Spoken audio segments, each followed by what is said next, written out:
Good evening, everybody, and welcome into this week's all-new summer edition of the Milford Informer. I am your host, Tim Coet. We have once again taken the show on the road. We're out here at the site of the old Armory building on Pearl Street, which, of course, is the home to the Milford Youth Center, and a very exciting television opportunity coming up for our viewers in just a couple of days as the Youth Center and Milford TV team up to bring you the Milford Youth Center Telethon. It's to benefit a very good cause here at the Youth Center. We're going to find out more about that in just a few moments, but before we dive in, let's show you everything we have coming up on tonight's show in our top stories rundown. Tonight, we will be joined by Youth Center Director Jen Ward and Program Coordinator Christine Daddario to find out all of the details on the upcoming Milford Youth Center Telethon, airing right here on Milford TV. Also tonight, we'll hear from a few of the Youth Center kids as they share the details on the recently held Kindness Rock project. And later in sports, we will cap off the 2017 Legion season by showing you some of the best moments from the year that was for Post 59. And we're back here on the Milford Informer, of course, getting you up to date on everything you need to know about the exciting event we have that is just days away coming up on Milford TV. It is the Milford Youth Center Telethon. And here with two of the experts here at the Youth Center to talk about what they hope to gain from this telethon here at the Youth Center. We have, of course, the Youth Center Director, Jen Ward. We also have Christine Daddario, who is the Program Coordinator here at the Youth Center. So first of all, ladies, thanks so much for joining me this week. And so, Jen, I want to start with you. Obviously, in case there's anybody who hasn't been around the Youth Center in the last year to see just how much is going on here right now, what has this last year been like for you guys here at the Youth Center? It's been very exciting. I mean, we went through a long process of the renovation, and we're just excited to be back in the Armory. We've expanded programs, we've expanded our staff, and it's just been a great place to see and the community to really enjoy. It's so fun, and such a beautiful look in here now. Everything's been transformed, but obviously still a lot to do. So many spaces in here, so much to do, and I know you guys are continuing to try to expand the programs and the outreach that you do with the kids here in the community. And Christine, I know you've been sort of one of the driving forces behind this telethon since the beginning, and it must be hard to imagine that after all the time that you guys have put in planning this behind the scenes, that you're just days away from it. Just how much has gone into the planning and the organization for this telethon? It's definitely a lot, so we have to, reach out to the bands, find the bands, touch base with the bands, schedule the bands, double check with the bands. We need to make sure all the equipment, we have, everything for their equipment, and then make sure at the end that they're definitely coming. So a lot of work has gone into it, and just communicating with everyone that's part of it. It's been a lot of work, but we're really excited. It's fun, and it's certainly exciting from our Milford TV perspective too, but not to bury the lead, obviously we're in the space that you're hoping to have the funds benefit from the telethon. So tell us a little bit about this space and what you hope you'll be able to bring in here with the funds generated. Okay, so as we said in the past, the renovation only included a specific scope, which was basically the main level and a little bit up for the top floor.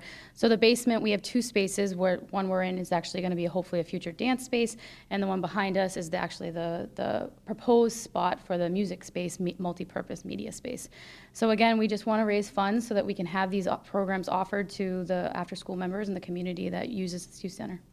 It's exciting, and certainly from my personal perspective, music was such a huge part of my childhood, and having access to places like this and to start to take music lessons, to learn instruments, to really develop that love for music, that was a huge thing for me. So I mean, that's certainly a great opportunity to offer these kids, and I'm sure something that the kids are really excited to potentially take advantage of. Definitely. A fun fact, Jen and I both played the flute when we were younger. So it's exciting to have something different for the kids. I mean, we try to cater to every personality, so this will just be another program that we're bringing in that's going to be something different that the kids can try. So we're excited. And I was a clarinet player, so I was right there in the woodwind section too. But aside from the music, there's a lot of different aspects to this room that you hope to bring in. This area of the room that we're in right now, you hope to have dance, and then also a little bit of something that maybe will eventually lead the kids down towards coming over to Milford TV. Yeah, exactly. I mean, we've had a great collaboration with Milford TV where we've had kids go down, learn how to use the equipment and be trained in the software. So I think what we really want to see is that we can really do some production here, editing there, and back and forth, and just continue to grow that partnership. That's really exciting. And so we've had all of the details for the event scrolling across the screen throughout this interview, but just to go over all of those particular details with everyone, Christine, tell everybody exactly when and the times that the telethon is taking place. Okay, so the telethon is Saturday, August 19th from 4 to 10 p.m. And some other things, we're going to raffle off a bike donated by Milford Bike and some pictures from Tim Rice. That's really exciting. And obviously, your goal with the telethon is to raise those funds, but it's also going to be a really fun night as well. A 6-hour telethon event. You've got a ton of great performances lined up. Can you go through just some of the highlights for some of those entertainment groups that we're going to see on Milford TV? Yeah, I mean, again, first of all, I want to thank everyone because for us, it's part of our job. We want to see this completed, but for people to spend a Saturday of their summer with us, we really want to thank everyone that's been willing to take a part of the event. So we have a ton of acts, a ton of performances. Some of the acts include, we have high altitude jump roping coming in. We have Hoop Crew doing a basketball program. We have Ray Osier, who's going to really be, emceeing kind of the event the whole night, and his band will be there. We have some of our youth participants as well. We have Caitlin Mobilia coming and she's going to sing the national anthem for us. And I know Christine knows a lot more of the bands that she can mention that are coming as well. Sure, tell us about a few of those. I'm not going to tell you all of them, but Oh, I'll tell of you a course. few more. So the Blackstone Valley Quartet, we have the Knott Brothers, we have Mick Lawless, the Mendon County Band, and then another fun thing is the firefighters will be doing a pie eating contest.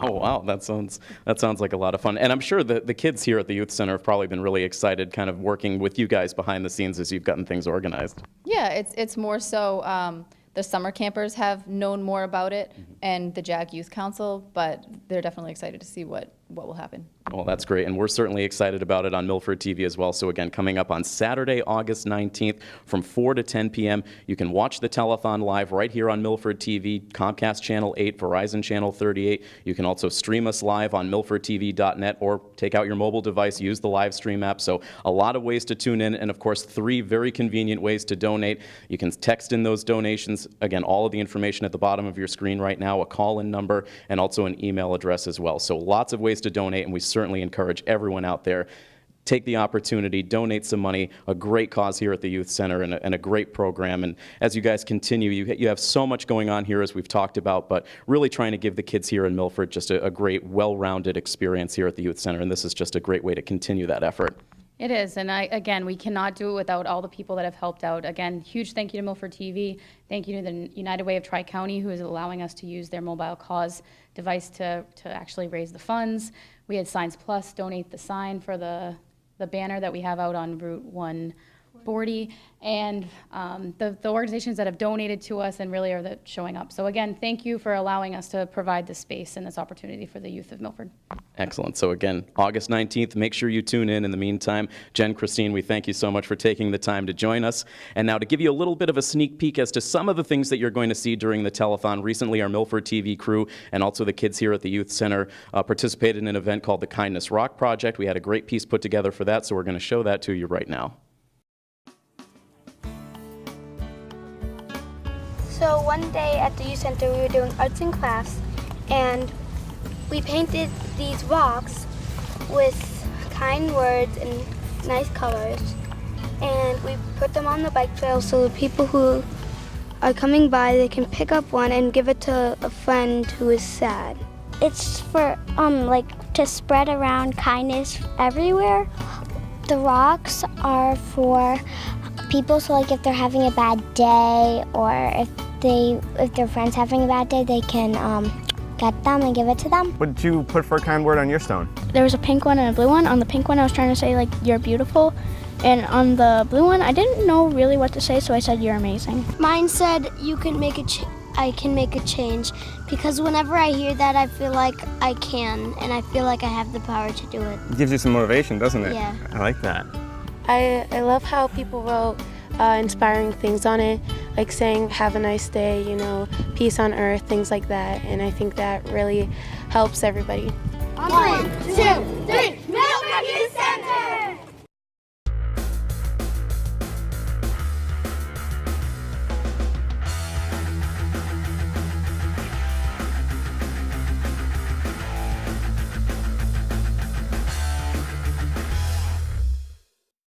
And so we're going to step away from our Youth Center Telethon update just briefly to bring you one final update for the 2017 season for the Milford Post 59 Legion team. Of course, when last we left off here on the Informer, we were up to the final day of tournament play, but by now you know how things turned out in that tournament. Milford, an emotional victory over Shrewsbury in their first game on that championship day to earn a spot in the state title game, but unfortunately the team running out of steam there in the end in that night game, losing to Braintree by a final score of 11-1. So unfortunately a difficult and disappointing end to the season for Post 59, but it should not overshadow what was really a tremendous season. A lot of young players making a big impact, great veteran leadership, good pitching, quality hitting, and some exciting games along the way. So what we wanted to do here to wrap up the season for Milford Post 59 is put together some of the best moments from our Milford TV coverage. So here is our 2017 season highlights for Milford Post 59.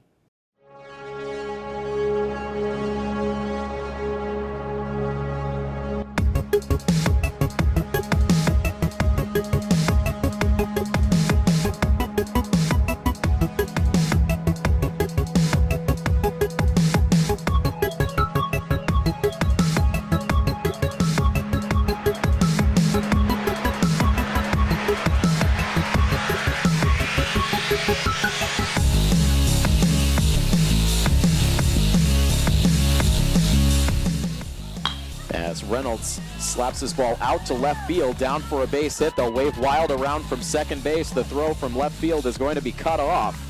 It's an RBI single for Alex Reynolds. McMillan will lead at first. He goes as this ball is hit high in the air out to center field, sending Barron back. Still going back. It's over his head and rolling off towards the goalpost out in deep center field. McMillan will score. They are waving Aiden Wild all the way around. He will try to score, and he will without a throw. It's an inside the park two-run home run for Aiden Wild, and that cuts the deficit to 7-4.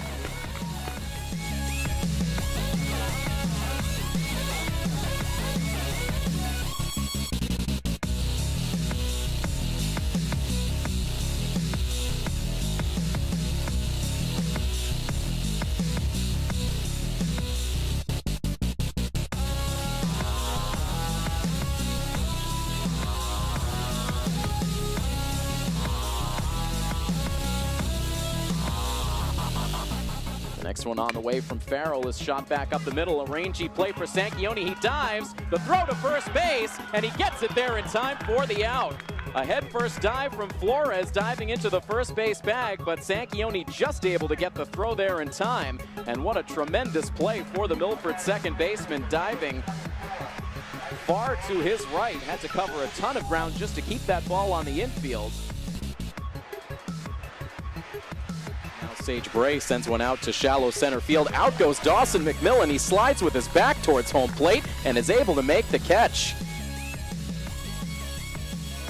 Jack Tempesta is quickly one strike away from getting out of this inning in 1-2-3 fashion, and there it is on the outside part of the plate. Cooper Bigelow goes down on 3 pitches.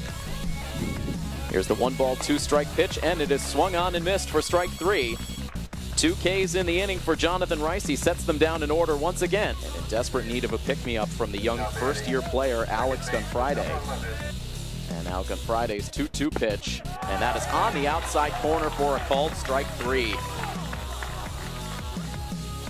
1 strike away from ending the inning. Here's his pitch. It's swung on and missed for strike 3. Alex Reynolds pumped up, gives a high five to his pitcher as they head back to the dugout. Irwin does the job, gets the final 2 outs of the inning.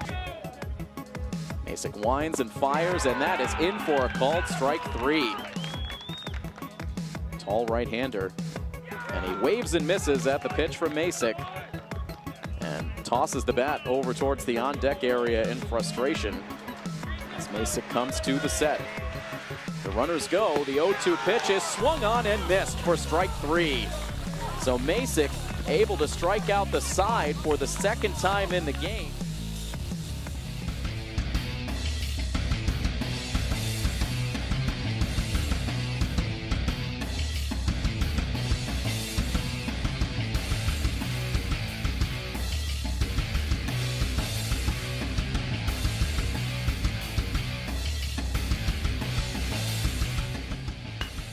Monahan now goes to the opposite field, puts a charge into this ball out into right. Getting turned around was Ben Post. It gets over his glove, rolls deep out into right field underneath the old red press box out there for the football portion of the field, and it looks like that will end up going as a ground rule double. Tyler Almeida, he swings at the first pitch and drives it out to the right center gap. That's down for a hit. Monahan comes in to score. Right behind him is Sisitsky. They will wave Nocera around all the way from first base. Here comes the throw to the plate. It is wild, and Nocera crosses the plate as now Tyler Almeida will advance to third base. It's a bases clearing double for Tyler Almeida. Everyone in the Milford dugout on their feet. Here is the payoff pitch, and it's a floater over the head of the second baseman out into right field. One run comes in to score. Here comes the winning run to the plate, and diving in safely with the winning run. And Milford walks off with a 4-3 victory, and Jake LeBlanc, after an 0-for-3 game, comes through with a 2-run single to push Milford in front, and they walk it off against Northbridge.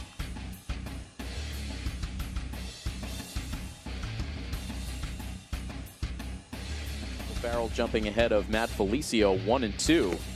And now dots the outside part of the plate. A called strike 3. Here's the payoff pitch now, and that is in for a called strike 3.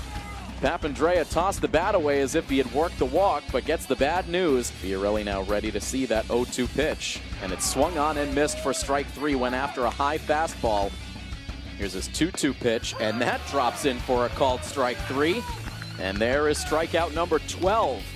Ahead here, 1 ball and 2 strikes against Griffin, who has not struck out tonight, but he will do so here. A swing and a miss, and so there is the 7th straight strikeout for Michael Farrell, K number 14 in the game. And now his first pitch into Matt Swain is a line drive out to left center field. That's down for a base hit. Cutting it off is Sisitsky, the runner trying to take third. The throw is offline. The dive from Monahan, and he's able to get the out. Batters 4, 5, and 6 come to the plate in this 5th inning. Monahan again will send one out towards right field. On the move goes Konerney, but it's over his head, and it will be extra bases for Monahan, digging in for second, and he will get there standing with a double. Now back to the set. And the 1-1 pitch is hit hard back up the middle. It gets past the glove of the pitcher, past the dive of the shortstop, out into center field. Reynolds scores. Here comes Nocera around from second base. It's a 2-run single for Zach Sisitsky that puts Milford back on top by a score of 5-3. Also drove in a run. Swings at the first pitch here, loops it out to right center field. On comes Rebello, the right fielder. He can't make the play. Now it drifts behind him. Here comes Sanchioni racing around from second base to score. Aiden Wild stopped at third as Monahan ends up at second base with an RBI double. Chance for Farrell to narrow down that strike zone on the 3-1 pitch. Instead, he drives this one out to left field. That sends Meehan back. The ball gets over his head and drifts deep out into left field. Here comes Reynolds to score. Another run right behind as Sisitsky crosses the plate. It's a 2-run double for Michael Farrell, who continues to shine in these playoffs. So far, about 45 minutes into this game. We're not yet done with the top of the second as Sanchioni now lines a pitch down the left field line. It's a fair ball rolling towards the corner. 2 runs will score easily for post 59 as Sanchioni stands at second with his second double of the inning. So that puts 2 men in scoring position now for post 59, looking to do some more damage before this second inning comes to a close. And Aiden Wild now drives the ball deep out to center field. Racing back is Shea, still going back. He dives, cannot make the catch. The ball drifts behind the goal posts. 2-run score for post 59. They will now wave Aiden Wild all the way around. He will score as he slides into home plate with a 3-run inside the park home run.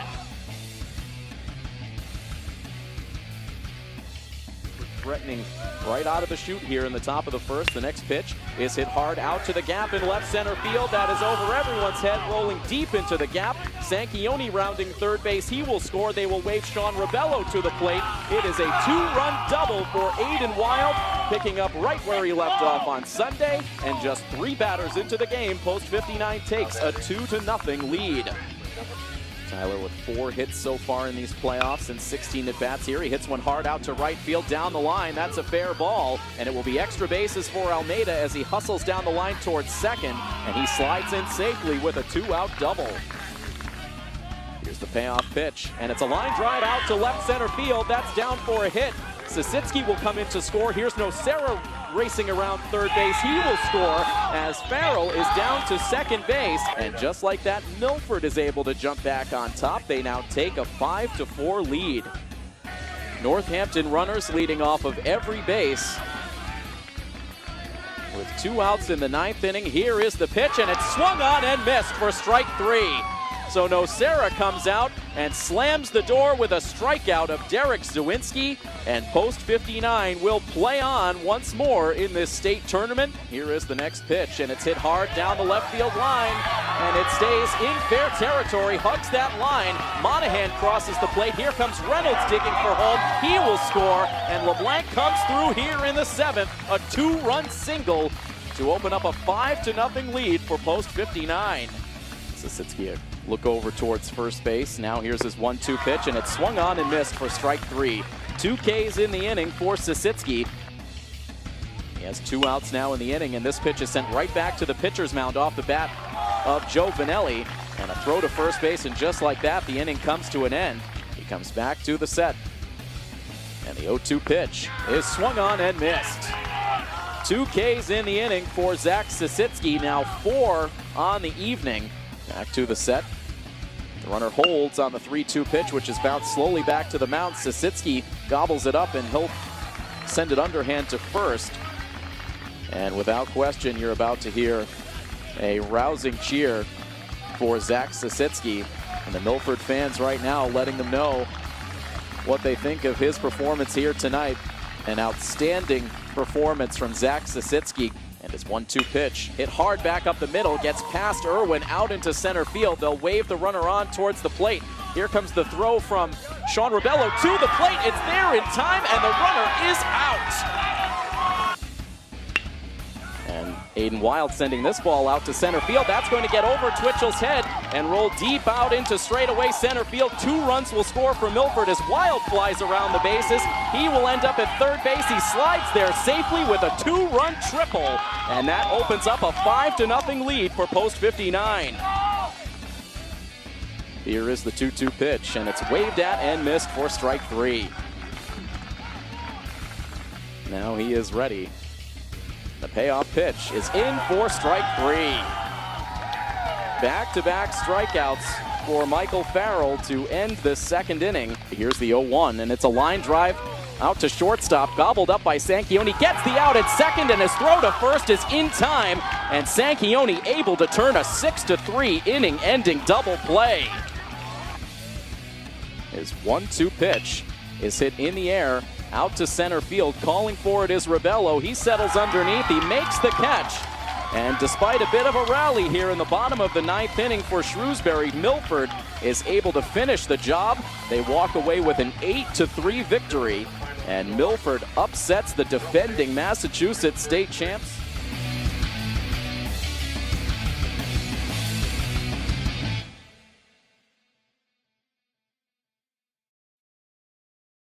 So as we wrap up this week's edition of the Milford Informer, we want to remind you one more time, a great cause coming up here on Milford TV in just a couple of days. It is the Milford Youth Center Telethon. It's coming up on Saturday, August 19th from 4 p.m. until 10 p.m. A lot of great performances, and all to benefit a very good cause, trying to put that multi-purpose media room in here at the Youth Center. So please take some time and donate. 3 very easy ways to donate. They're all scrolling across your screen right now: the text line, the phone line, and also the email address. So please donate. I guarantee you it's a very worthy cause, and the students and the kids here in Milford will certainly appreciate it. And with that, we bring this week's edition of the Milford Informer to a close. As always, we thank you so much for joining us, and from all of us here at Milford TV, this is Tim Coet saying have a great week.